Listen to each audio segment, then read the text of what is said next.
All right, y'all. What's up? What's up? What's up? So, listen, this is episode number 379 of the Homeroom Smooth Podcast, and I got with me Drea Dominique. How you doing? Good. How are you? I'm great. I'm great. I'm great, man. It's good to have you. You know what I'm saying? Say what? Thanks for having me. Oh yeah.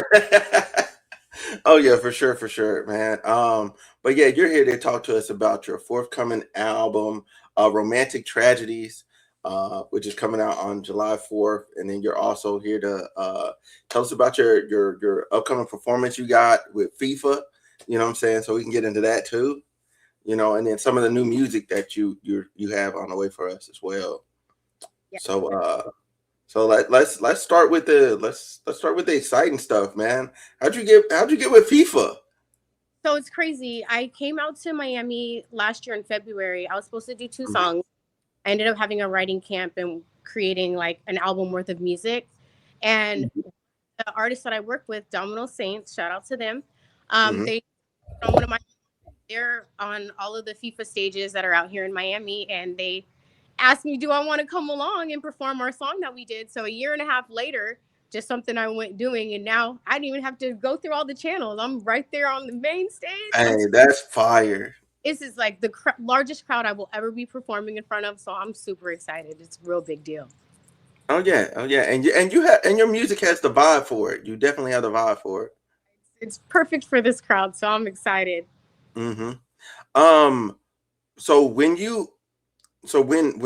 doing music, right, and getting into that, what made you want to tap into? Because I see for like a brief period of time you started, or maybe you've done it like longer than that. But you started experimenting with music from your roots, like the Afro pop Latina vibe. Like how'd you decide to start going or experimenting in that direction?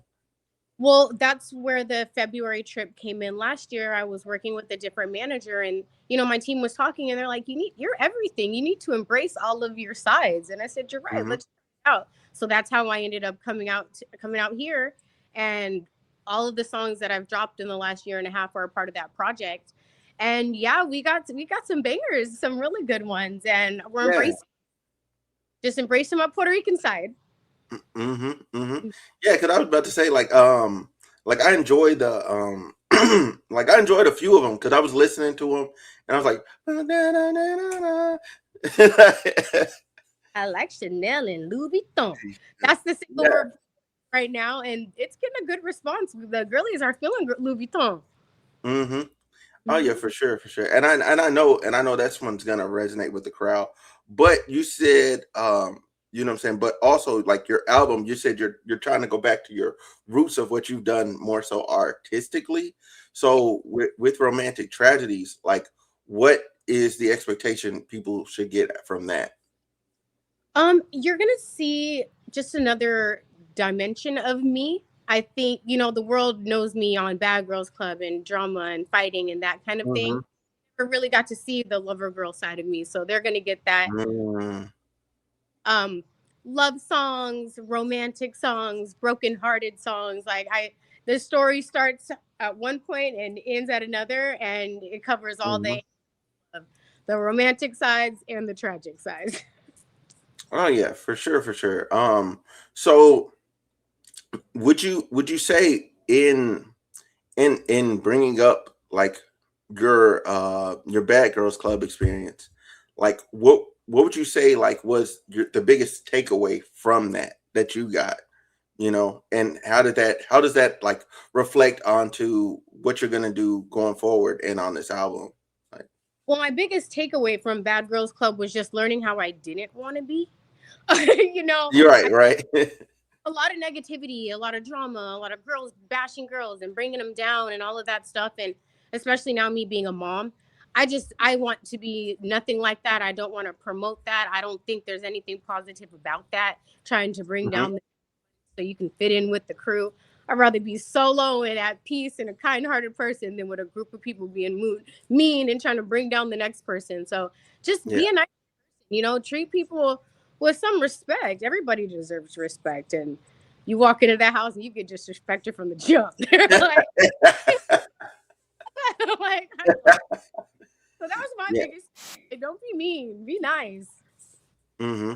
So so the Romantic Tragedies is more like you stepping into your not quote unquote, but like a more of a soft girl era, you know, because how people are saying that.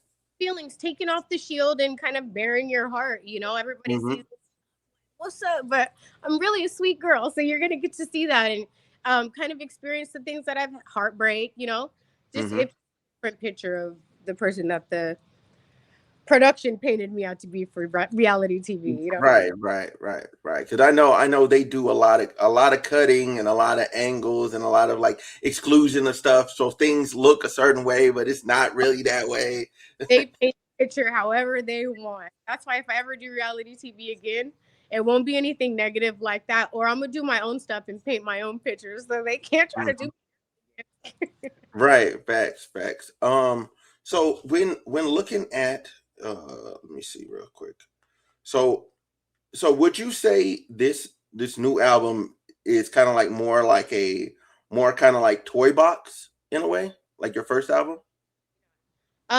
Well, also Toy Box, I think I've improved so much since then. Toy True. Box was the first thing. I was still trying to get confident and like I've done vocal coaching, so it's just 100% an upgrade. This is time, patience, years, dedication, late nights, learning, practicing. So Hmm. yeah, it's a different sound, but also a lot of the Toy Box stuff was people having their opinions on how it should be, and it should be like this album is all I've been working for the last year and a half. I've just been in the studio creating, and I finally Hmm. got amazing pieces of work to put into a project. So I took time with this. It wasn't like, okay, we're doing an album and it needs to sound like this and like this. So yeah, it's personal to me, so definitely different. Okay. Um, and then I guess to kind of like go more into like your entertainment background. So you obviously, when did you get started? Like when did you decide to start doing music? Well, I've always sang here and there like hooks for people and that kind of thing. Hmm. Um, Before I was doing the music, I was like in music videos and background for Hmm. movies stuff. But after doing Bad Girls Club, I started doing more of the music, and then working with different people and getting hustle. It's been a lot. People just taking your money and wanting this and that, and finally my Yeah. mom, if you really want to do this, then let's create your own lane and do it. So we opened Bless Beyond Entertainment. So I'm an independent artist. My family owns the label. I own all my everything. Everything is all mine. And Good.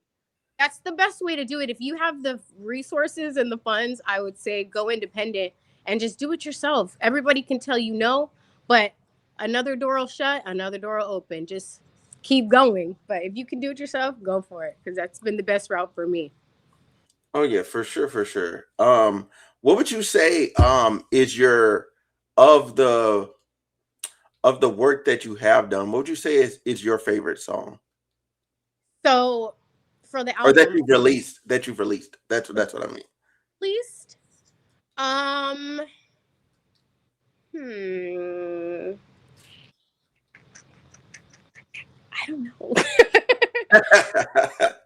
Right, so it's a lot of fun. I like guilty pleasures. That's a good one. Hmm.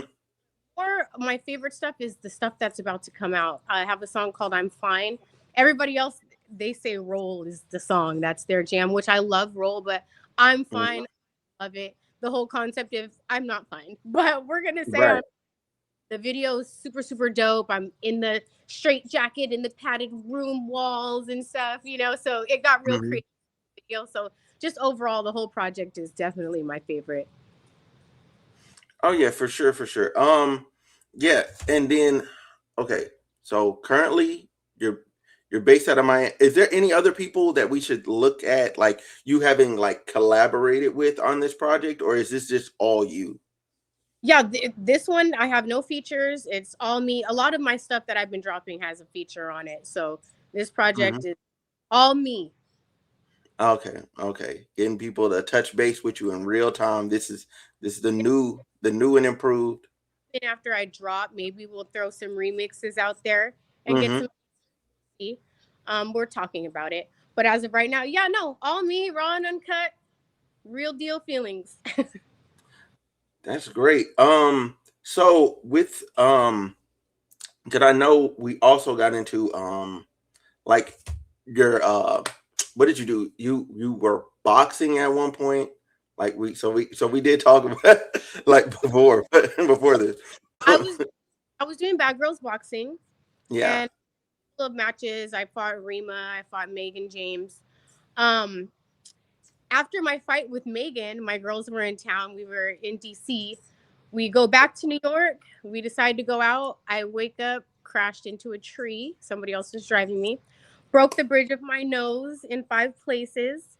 Whew. Um, yeah, like the car on fire, people screaming, "Get out the car!" I had to climb out the window. Like it was a whole thing. Whoa. So after that, I ended my boxing career. I did do another match or two after that, like a couple years later, but I'm not gonna risk all of this just to get paid to fight. So Right. I ended my boxing career pretty quickly. Okay. Okay. And then um with that, would you say like with boxing, was it like was there aspects of like that discipline or aspect of like just doing it in general that you carried over into other aspects of your life? Or was it just kind of like you were fighting and da da da and that was Well, it? trained. I was dealing with a trainer for months. Like I getting prepared. It takes discipline. You can't just go in there because I know how to Right. fight. You need to know what you're, especially me because I'm little. They kept lining me up with people bigger than me. I'm like, I need to make focus and get prepared for this because they're going to try to take my head off. So definitely just discipline and like little things. Cut the nails off. I'm a long nail kind of girly. I had to keep the stubs for a while. Yeah, I definitely had Mhm. to look for that. Okay. Okay. And then other aspect of you, you also are a mother. Yeah. Um I'm a, how yeah, how old is your children? my daughter is Your 8. your daughter's 8. And also, she is on the spectrum. So my daughter is autistic. So that Mhm. has a journey in itself for me as well. But I love being a mom. She's the best thing that ever happened to me. Yeah. What would advice would you give for other mothers or fathers or just parents in general for dealing with a child on the spectrum? Because I know that's like diametrically different than just just having a regular child. Yeah, there's so many resources out there. You need to utilize them. And there's a lot of free resources too. My daughter, I found out when she was 3 that she was on the spectrum because she wasn't really talking. So since then, she's been in speech therapy. I've had ABA therapists at my house every day. She's done homeschool. So you just have to take the time and invest because it can change. Now she yap yap yap all day, but at first I was like, "Oh my god, my daughter can't talk." Like it was Hmm. very for me, and it was a hard thing to accept, like, okay, her life is going to be different and this is something that I'm going to have to do for the rest of my life. You can't return them. But she has taught me just patience. I have learned how to Right. be patient and understanding. She she doesn't communicate the same way, so certain things, like, you can't get the point across. People, it frustrates you, but I've learned over time, like, you just have to adjust and reassess and figure out what's worked. So just take advantage of the resources, moms, and know that you're not alone. A lot of people are facing it, and it's okay. I know it's a lonely road because people can't relate. They don't understand what it is to have a special needs child and stuff like that. Hmm. So use the resources and know that you're not alone. I'm dealing with it too and still trying to be a bad bee on the part-time mom. Facts, facts. Um, and then I guess to segue a bit to something like different and a bit more general, like how do you feel about the state of like the music industry in general? Because I know it's kind of been a bit tumultuous and not been the same as what it used to be. Oh yeah, I hate it. I like early 90s, 2000s music. I feel like today's music is all about the coochies and the money and sex, and Hmm. the message has been lost. And the beats are good, but the things that we're delivering, again, being a mom now, it's like I Yeah. have to the things that the kids are listening to, and it's like, well, don't let your kids listen to it, but still maybe hold yourself at a higher caliber of what you're delivering to the people, because the kids are going to listen to it. They're going to go to their I mean? So I just feel like today's music is not, it's not where it used to be. Even like the gangster stuff, the old school gangster music, there was still a message in it. You know what I mean? And now Yeah, it's yeah. like I don't know. It's just different. Hmm. Yeah, I'm not into it very much. Yeah, yeah. That transition from, the old school hip hop being I am the drug dealer, don't deal drugs, it's Yeah. bad, to I use drugs, here's all the drugs I use. Like that And, transition has been yeah, and I'm like, what? yeah, for reals. And that's, you're pushing the wrong message and you're really just kind of destroying the youth, and they look up to these artists and it's like, Hmm. and he said he's on some purple. I need some purple too. How do I get purple? Now they're over here looking for bootleg purple stuff just because their favorite rapper told them. So Right. part of it. um and then with that, what I guess, because you said like the production has remained great and like gotten better, even better. Yeah. What's some producers you liked working with? Um. Well, shout out to Maroon. He's produced pretty much everything on my album that I'm about to drop. He's Hmm. dope. Junkies. He's part of Pitbull's Team 305. Shout out to him. Nice. Did the song that I'm about to do at FIFA Fest. So thank you, Music Junkies, for the plug. Yeah, Hmm. my most favorite right now. I think Music Junkies, he opened a lot of doors for me and got me working with some really, really awesome producers, writers, engineers, all of that stuff. So Music Junkies is my favorite. That's what's up. That's what's up. Is there anybody else from the 305 like you really want to work with? I'm still, I don't know. If we're gonna think old school, I would say like Trina. You know what I mean? Okay. Like, is classic. She was the original hot girl for real. Um, Yeah, yeah. her kind of ratchet music back in the days was like the thing. Hmm. I would say Trina. I couldn't tell you who's new and popping around here, so I don't really know. But yeah, even Trinidad is still, like I don't really know Miami like that to say who is popping. But Trina, Okay. Okay, for sure, for sure. I mean, and then is there any other artists just in general? Like you're like, oh, this is my wish list. Like if I oh, could, hands down, Janae.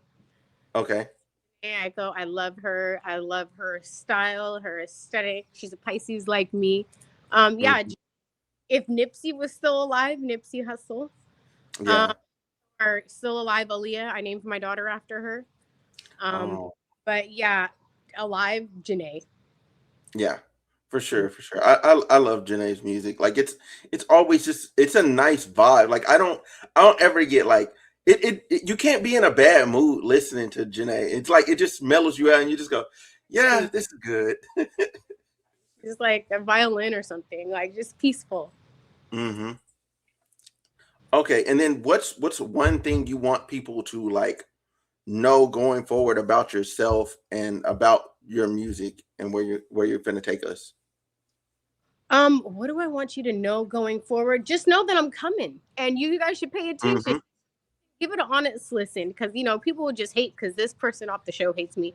Give it an honest listen, and I feel like you'll feel me. So just know that I'm coming. I'm preparing to start doing some tours. I'm gonna get my music out here, and I'm gonna give you guys a good show. So just get ready, because I'm coming. All right, for sure, for sure. Hell yeah, yeah. Let them know. Facts, facts, facts. Well, oh, tell people where they can find you at. Tell people where they can find you at. Where they can link up with you at. Everything is Drea Dominique, Drea Dominique. Check out DreaDominique.com. I got some merch for you. I got some goodies for you. I'm building more stuff, so stay tuned because we're about to deck it out even more. And then everything is Drea Dominique. Instagram, Drea Dominique. I'm on all major platforms. July 3rd, if you're in Miami, I'm having an album release party. You can go on my Instagram. The address is on there. It's open to the public. Whoever wants to come can come.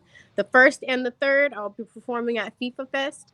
And then at midnight, 4th of July, the album is live. So stream it. Check out the videos. I got some good visuals coming for you guys. And yeah, check me out.